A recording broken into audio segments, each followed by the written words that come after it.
Hi, I'm Jason Sterling. This is the RM Cascadian Travel Vlog. And today, my son and I board the Halcyon for a 48-hour interactive adventure aboard the Star Wars Galactic Star Cruiser at Disney World.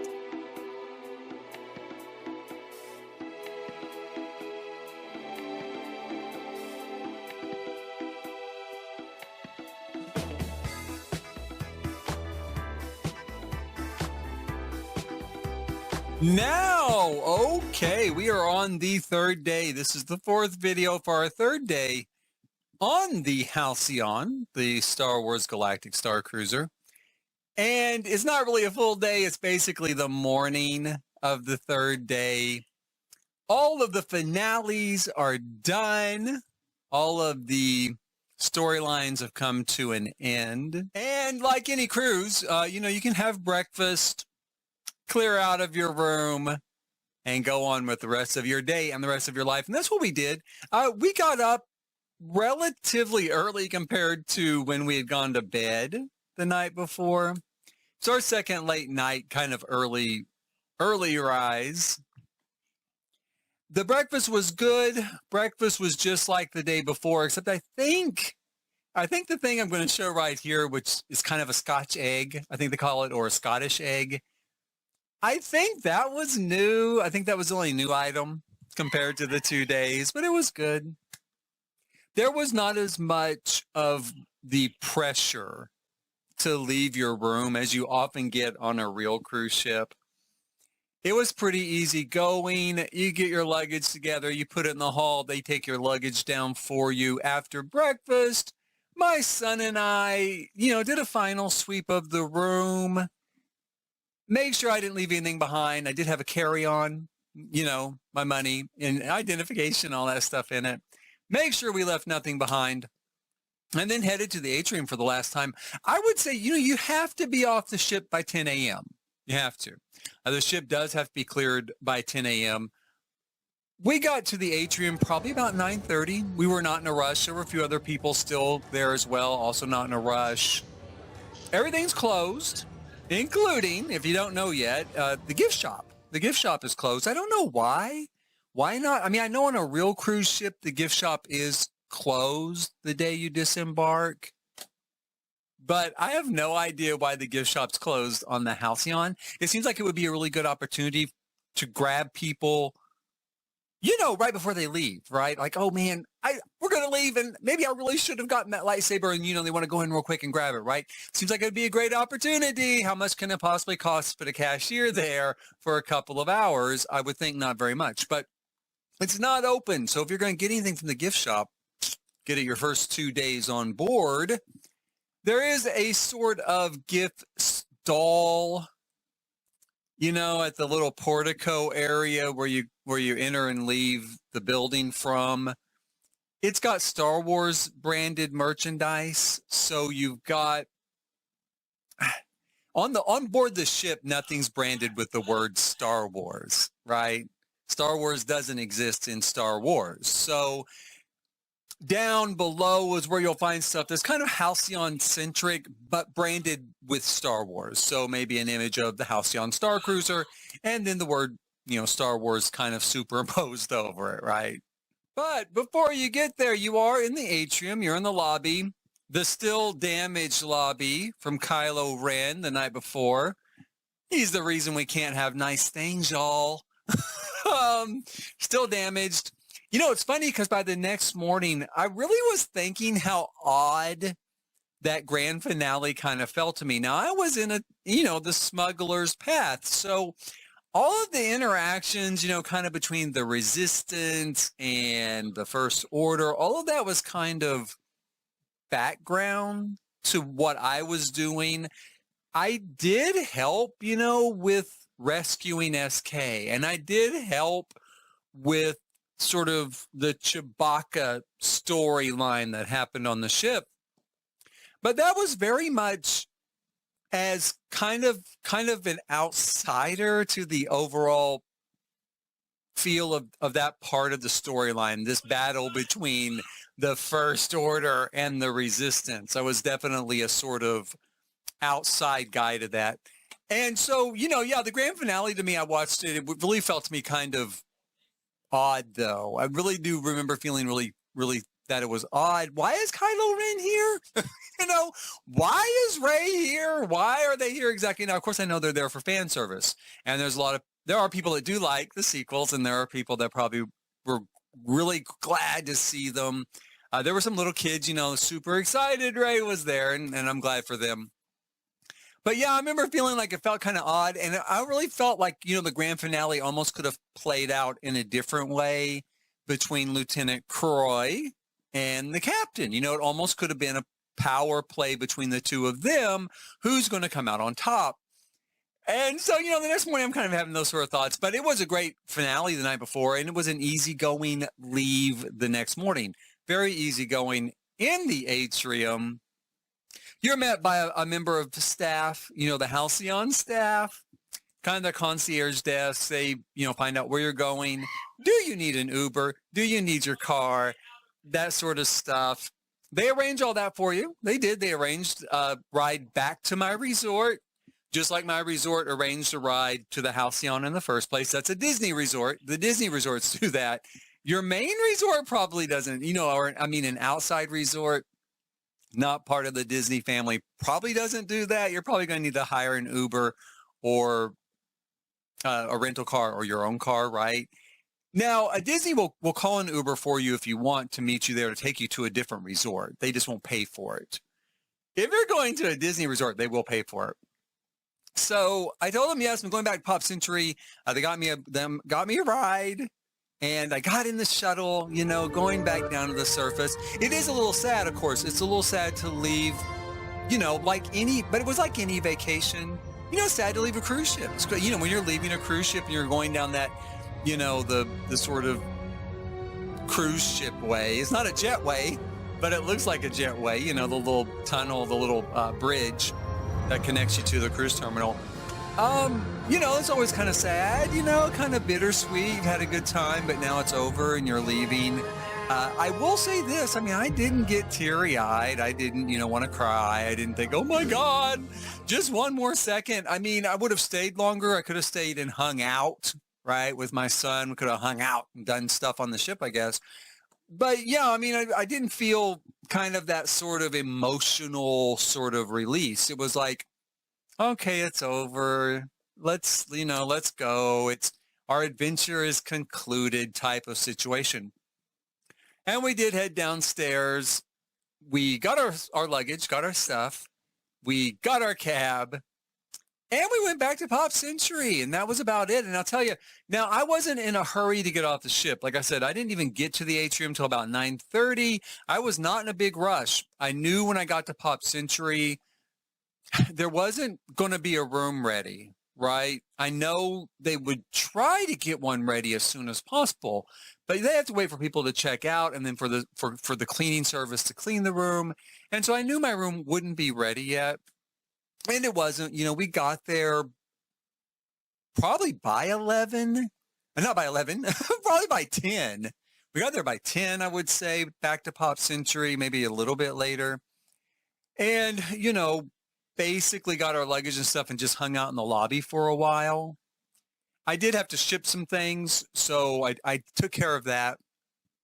Which is let me throw that in real quick. You can ship the stuff you bought on the Halcyon from the Halcyon. It costs $100, okay? And that's if it hasn't gone up. Okay, it might have gone up in price by now. That's if it hasn't gone up. $100. If you're going back to a Disney resort, a Disney theme park, maybe, I don't know where you're headed next, but you can ship things a lot cheaper. I shipped everything that would have cost me $100 on the Halcyon for $40 from the Pop Century gift shop. And they were happy to do it, and it arrived just great, arrived just fine.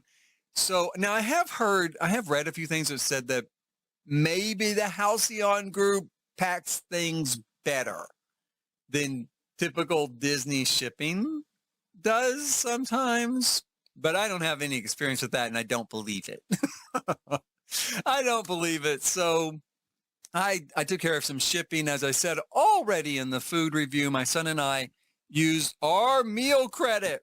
from Batu at the resort for lunch that day. I'm going to show another picture here. This was awful. This was like the worst thing I think I have ever eaten at Disney, except one time I think I got a burger and fries at like the Tomorrowland something. What's that place called? Starlight Rays or something, you know, there at Tomorrowland in Disney World, the restaurant. And it sucked. Oh my God, it was bad. But this was really bad. I think this was even worse than that, you guys. And this was like called Walt's favorite hot dog or something. It tasted like they dug it up from where he had been buried with Walt like 50 years ago. And they popped it in a microwave and said, here you go, Jason, enjoy your meal. It was awful. Anyway, we did use our credit for that. So it did work at our resort. Now, let's talk about an overall review of this entire adventure. The first thing I'm going to touch on, because I've touched on it lightly before this point, is pricing. It's expensive. Do we need to debate that? No, it's expensive. It is. Now, the debate I always have is the overall cost. With me, like I've stated already, I did not add this on as an extension of what I would normally do at Disney World. I use this as a substitution for part of the trip I would normally take to Disney World. Okay, so I take an 8-day trip to Disney World. It costs me X amount of dollars. Overall, my trip this time cost about $2,600 extra dollars. I think that's high, but we're going to go with the higher number. $2,600 extra dollars than I would normally spend going to Disney World. So the Halcyon add-on, the part that didn't swap out, that equaled about $2,600. That's kind of the net cost of the Halcyon adventure. Now, part of that is deliberate. Part of that is because I did work to keep the costs down. Normally, I might stay at a moderate resort, right? Like, let's say Caribbean Beach, because it's on the Skyliner route now, and it's a lovely resort. It's about $300 a night, right? Okay. Instead, I went ahead and stayed at Pop Century. Now, Pop Century is also it's a really wonderful resort. I really like it. It's not really a downgrade. It is cheaper. It is cheaper, but it's not really a downgrade in my opinion. And I've stayed at Pop Century before. Not necessarily looking to save money, just because I do like it and I wanted to stay there. So I stayed at Pop Century this time. That saved quite a bit of money. I think about $1,200 overall. In that, normally I would pay for 8 nights at Caribbean Beach. And in this case, I paid for 6 nights at Pop Century. Okay, so the overall savings of having 6-night hotels that I paid for, 2 nights bundled with the Halcyon package, that swapped out probably about $1,200 at least. And then there's the cost of food for those 2 full days. Food at Disney World is extremely expensive. Is it going to come as any surprise to anybody that easily for my son and I spend, $300 a day easy on food at Disney, right? If you're going to eat on property for breakfast, lunch, dinner, and some snacks, you're going to spend that much money. That's realistic. I mean, Disney is a very expensive vacation anyway, right? It always has been. It always has been. It's expensive right now, don't be wrong, and their pricing is getting crazy out of control. But I didn't go to Disney for a long time because every time I added up how much it was going to cost, I was like, I can go to Europe for that much, and that's for real. I'm like, I'm not going to go to Disney. I'm going to go to Paris again. I'm going to go to Venice again. I'm not going to go to Disney. Disney's an expensive trip. So you can swap out another $600 or so for food and drinks roughly. And then park tickets. Normally I do about an 8-day park ticket pass. In this case, I did 4 days for my son and I. So there was a savings there as well. And stuff like that. Overall, what I spent on this trip, like I said, equaled out to about $2,600 additional dollars than I would normally spend. That is not a trivial amount. There are a lot of things you can do with $2,600, but that's how it broke down. $1,300 for my son, $1,300 for myself to be on the Halcyon. That is $1,300 a day, essentially, for 2 people on the Halcyon. And that's for the adventure experience part of the Halcyon, not for the food, not for the lodging, not for tickets to the park, okay? Because that's what swapped out. That's for your adventure and your experience. That's what you're paying for, the experience part of the Halcyon.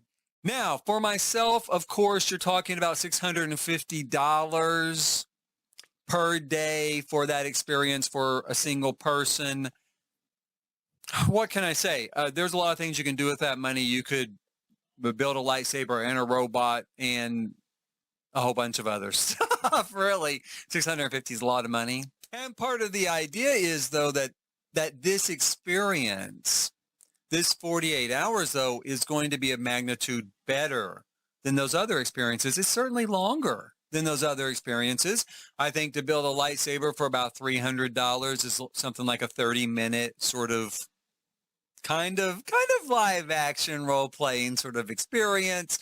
Building a robot, between picking out the pieces and putting it together and activating it and buying some accessories and stuff like that, you're probably looking at about $150 at the robot factory, and you're going to spend maybe 30 minutes there as well. It's not quite as cool as building the lightsaber. You don't have all the mysticism and stuff wrapped up in it, but it's still cool, and that's what you're going to spend for about a 30-minute type of experience, right? Of course, you can bring the robot home. You can bring your little friends home, though, right? Play with them later.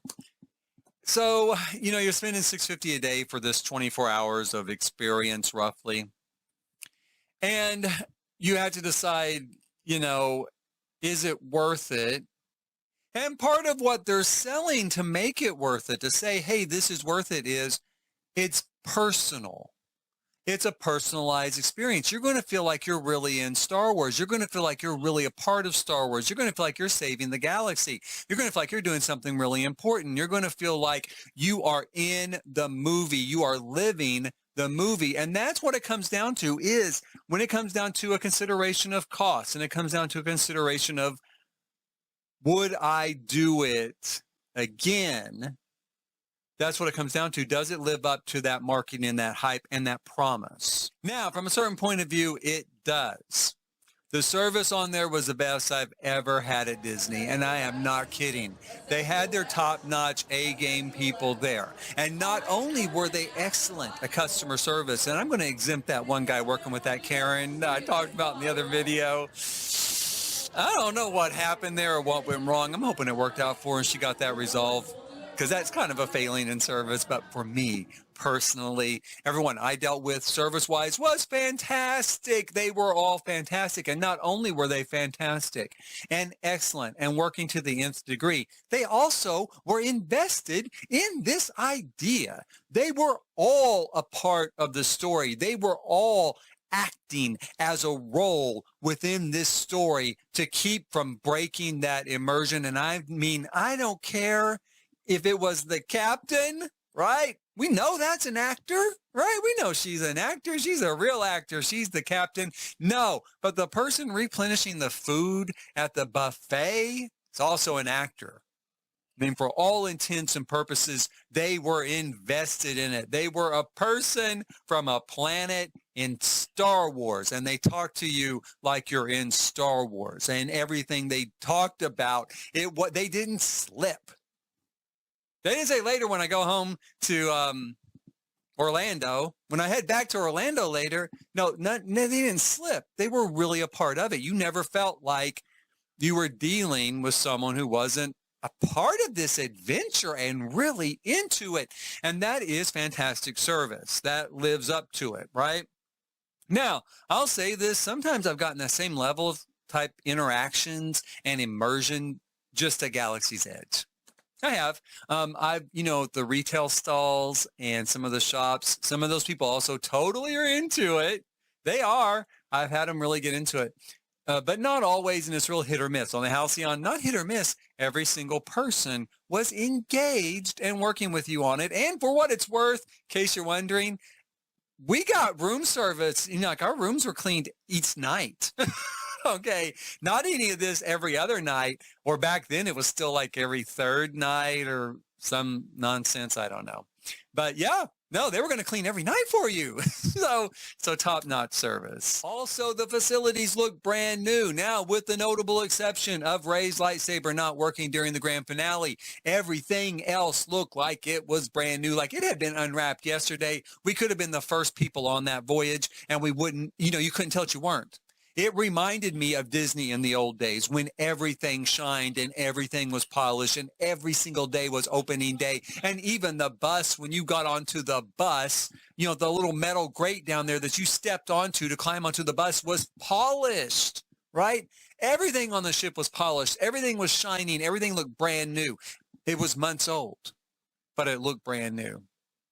Every single thing. And the ship looked like Star Wars. It did. Yeah, I know it doesn't look like the Millennium Falcon, doesn't look like a broke down, trading vessel. It's a luxury cruise ship. It looked like the Tantive 4. It looked like Coruscant. It looked like a Mon Calamari vessel. It looked like something new. It looked like something you're going to expect to take on a luxury vacation.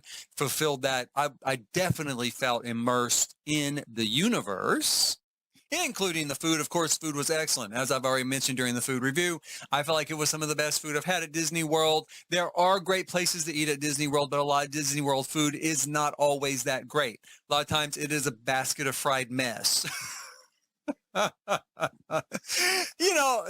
it's a basket of fried mess, you guys, and I eat it, and it's a theme park, right? It's a theme park. You got to expect some of that. But yeah, it's not always that great. It's not always that good. Well, you saw the hot dog a minute ago. That was at my resort. That thing was nasty.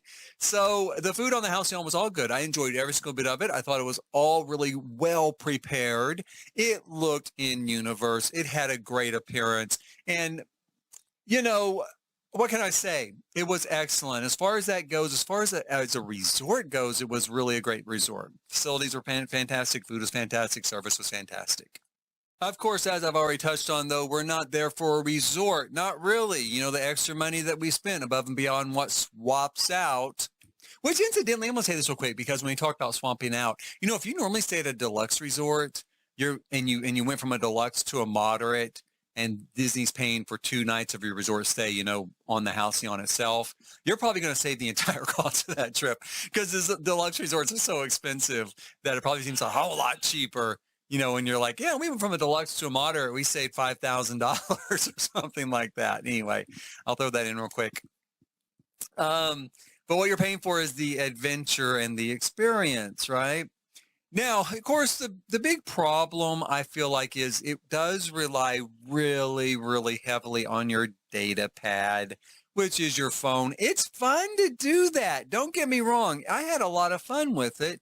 I've mentioned before, it reminds me a lot of the old Kim Possible missions. It reminds me of some of the app-type games you can play around Disney World as it is, It reminds me of the new Bounty Hunter game that they have in Galaxy's Edge now, but that's free, of course. As long as you've got Magic Band Plus, you can play, the Bounty Hunter game there in Galaxy's Edge. And all of that is fun, and I really enjoy it, but none of it's really all that sort of innovative or new, because Kim Possible was like, I don't know, almost 20 years ago, and this felt like essentially the same thing as far as the data pad aspect goes. As I mentioned before, I could do the data pad from any place, probably even at home, because all it is just an internet connection to a server. And when it came to working with computer screens on the ship, even those could be designed as a computer screen interface on your phone that looks like the screen on the ship, right? But it was fun. I mean, that part of it was fun. I did enjoy it. It was fun racing to place to place. The puzzles and the mysteries are not really hard enough, in my opinion, to solve. Now, I spoke about this with bridge training. You've got people from 5 to 85 that you're trying to deal with. They've all got to know how to do it. They've all got to be able to figure it out. I know that's playing into that. Totally get that. But it still could be a little simple, and the bridge training was very much like an old before before Super Nintendo, before regular Nintendo, all the way back to like Atari, type of graphics and type of gameplay. So, it was fun. I had fun. I did not think I don't think that sort of fun, like on the data pad and on the ship consoles, I don't think that sort of fun is really worth the $650 extra per person per day, though. Let me say that. It's fun, but I think it's the sort of thing that should just be integrated into Galaxy's Edge for free in some way. I mean, it doesn't seem like it should be that big a deal to do that. Or if you're not going to integrate it for free, it could be like a pretty moderate $20 upcharge, and here you can play these games. You can play these missions around Galaxy's Edge. You know, like, hey, Hondo's contacting you, go to the marketplace, meet this person, scan this crate, Smuggler's Run, help him move this coaxium. I mean, all of that could just be integrated into Galaxy's Edge pretty easily, just like Kim Possible was integrated into Epcot. So that leaves the personalization of it, though. The personal aspect, interacting with people who are playing characters within the Star Wars universe, like the captain or the cruise director or Wraith Cole or Senjo, who was the musician guy, right? Or Gaia or Lieutenant Croy. You know, when it comes to interacting with those people, and giving you this personal feel like you're in action and you're in motion and you're really doing something that requires a physical presence, right? That really requires you to be there. That would be the thing. Something that requires you to be there in person. And, I went over this already. I felt like that was kind of a failing. I felt like it was really hard to talk to anybody. Yeah, you definitely can shove your way through, push your way through, and maybe get up there, but it was really hard on a full voyage. And there's no real excusing or getting around that you show up at 7 o'clock for a 7 o'clock meeting and it's over. There isn't. I know some people get there early. I know that happens. I know maybe they already started talking. And I know, all the things that tie into that put pressure on an actor trying to play a role. But there were too many of us that got there on time, and to hear other people as well go, now, wait, what are they doing? What happened? What is that the meeting? I mean, that's too big of a failing. It is. It's too big of a failing for the price it costs. And to hear that from so many people, I know it was crowded. I know it was full, but don't they want it full? Isn't that the point, that it should be full? And isn't that what you're selling, is this personalization? When you look at the marketing, isn't that what you think is going to happen? You're going to be a hero and you're going to be a star. You're going to be the star of the adventure. And instead, you end up a background extra, I'll show this picture here, right? You're this guy that's circled there in the back somewhere, right? That's you. And you're not, you think you're going to be up there on the stage getting an award. I mean, that's what you really think is going to happen. So ultimately, where does that leave my take on the experience? Well, it was fun.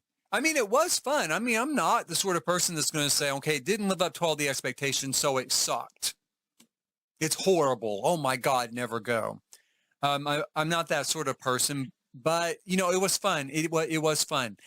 But I am the sort of person where, okay, I'm a typical middle-class person.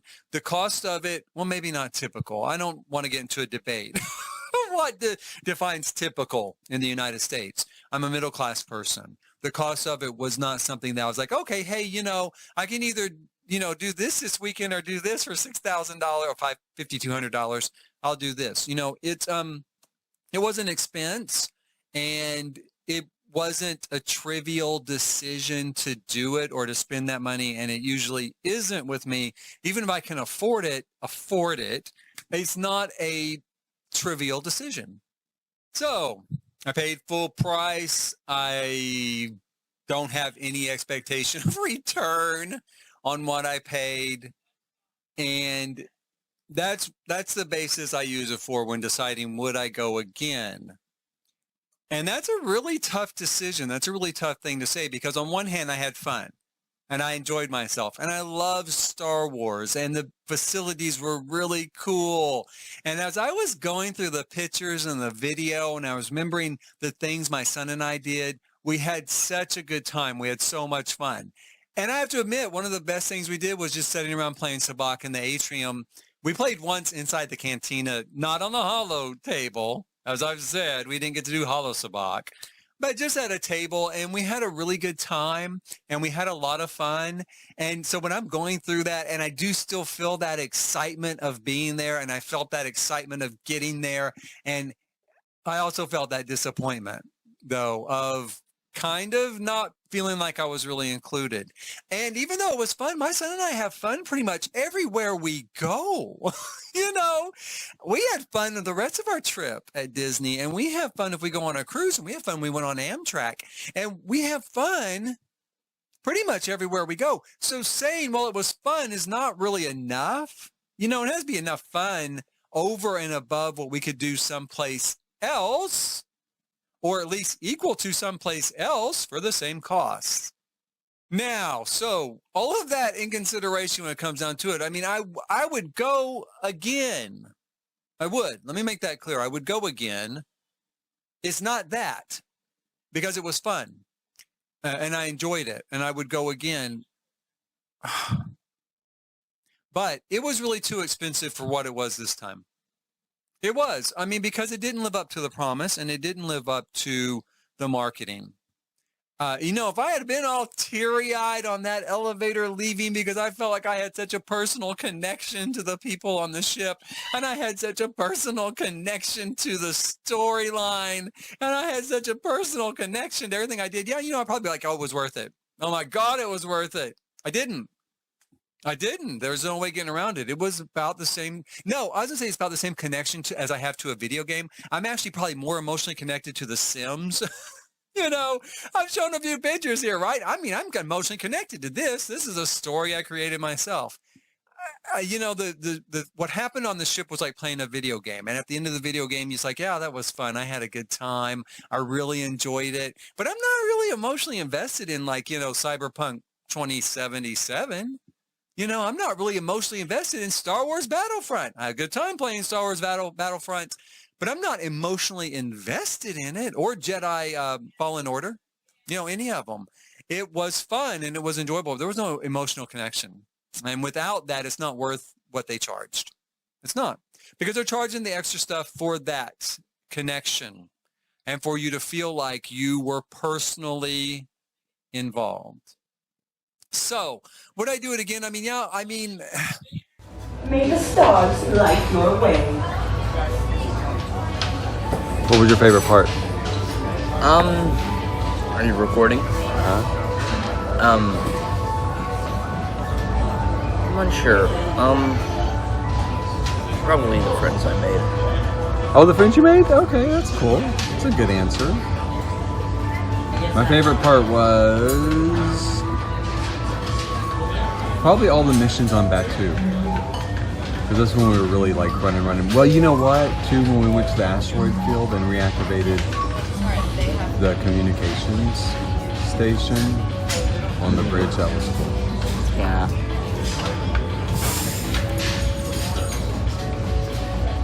How's the roll? That's good. What's in it? Just some kind of like berry filling. I would do it again, but if I did, I guess I would just push my way right to the front. I would get to every meeting early. I don't know how, because you can see on my list, I'll show it again here. How am I going to get to some of this stuff early? You know, when it's back to back to back, how do you get there early? It's really hard to do that. I guess I would just push my way to the front. I guess I would just get there early. I guess I would just make it clear what I expect out of this experience. And I would say this, you know, on Facebook, there's some groups where you can hook up with roommates, right? Because I don't really have any friends that want to go. You know, most of my friends are like, oh, that's really cool you went, Jason. I'm like, oh, would you like to go? No, I don't want to go. No, I don't want to go and pretend to be in Star Wars with you, Jason. Thanks anyway. So, you know, they have these groups on Facebook where you can find a roommate, right? So you can put 4 or 5 people in a room, and then you can split the cost. And that's actually pretty reasonable. You know, if there have been 4 of us or 5 of us in the room, my cost, instead of being $650 a day, would have been something more like, I think I added it up, $175 a day or something, maybe somewhere between 200 and 300 a day, something like that. So yeah, if someone was like, well, Jason, you can build a robot and a lightsaber, or you can be on the Halcyon for 24 hours, I would choose the Halcyon for 24 hours. So if I were going to do it, I definitely would try to find roommates to bring that cost way down. And then if you just doesn't live up to every dream you have based on Disney marketing, then okay, fine. You know, it lived up to part of the dream, lived up to a lot of the dream. It was a fun part of the vacation. And at that sort of rate, with the swap out of other things, food and lodging and stuff, yeah, it's not too bad. It's kind of worth it at that point. If that's the only way I would go back, I don't think I would ever go back again, just my son and I in a room with the amount that it costs. I just wouldn't do it. I think they're running a sale right now where you can have a free room at a Disney Deluxe resort before and after your stay. That does take a little bit off the cost, but not that much, because I don't typically stay at a deluxe resort. I stay at either a moderate or a value resort. Well, I stay at either a moderate or Pop Century where I stay. It's the only value resort I've ever stayed at.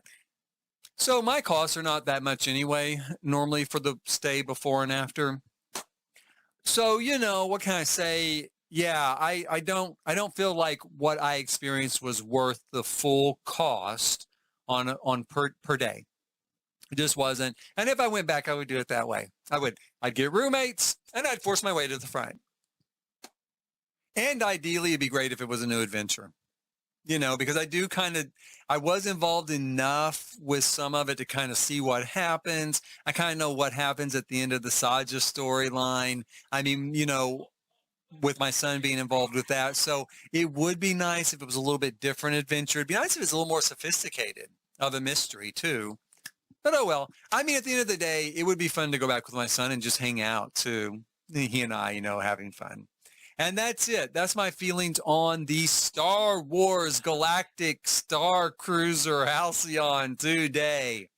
Live action interactive adventure at Disney World. That's how I feel about it. Honest and straightforward. Like I said, it's kind of a typical middle-class person who can afford to go to Disney. Let's put it that way. I can afford to go to Disney, substituting this out for part of my trip that I would make to Disney. And I don't go to Disney every year, maybe every couple of years. So that's how I feel about it. I hope you've enjoyed this 4-day walkthrough. I'm going to do videos for the rest of my trip to Disney if you want to check those out. If you want to see a review of Pop Century and things like that, we went and did some of the rides, maybe some of the restaurants. Please feel free to check those videos out. They'll be coming. This is the first group of videos I did for this. They'll be coming.